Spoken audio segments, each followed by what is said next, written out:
André Miazalain, coach principal ny Maki vehivavy Akainzy.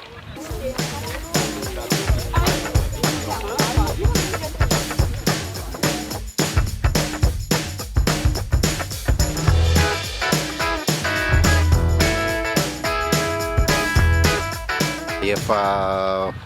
miditra ao anatin'ny détail mihitsy moa zany zao analitikana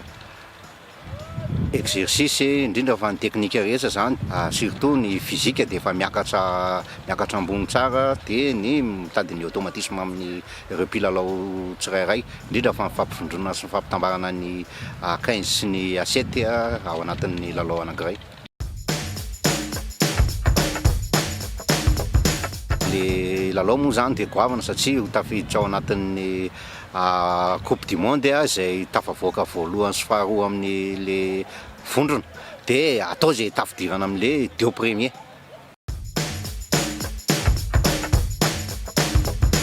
Iny moa efa fantatra hoe ny filalaoan'ny malagasy hatramin'izay tsika tsy manana an'le vatana hoe lehibe ngeza be zany, fa ny akingana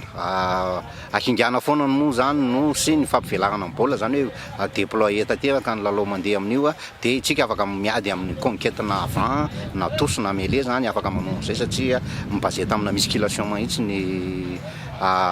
équipe tamin'ity indray mitoraka ity.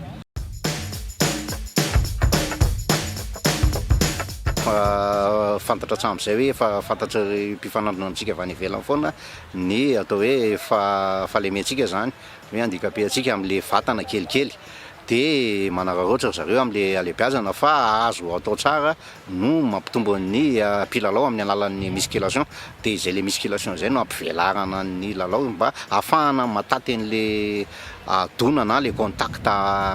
alefana zareo mpifanandrina foana. Samy tête de poule moa no tafavoaka tao anatin'ny ireo mahatonga an'le hoe demi-finale ao anatin'le première division aty Afrique, zany hoe samy nanana izy azy tao anatin'ny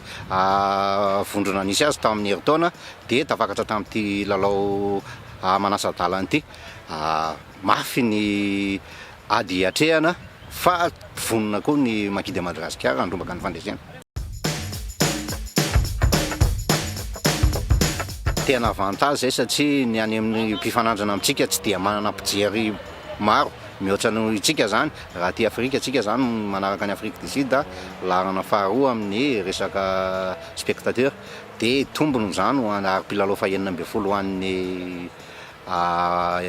Maki de Madagasikara ny mpanohana sy ny mpijery.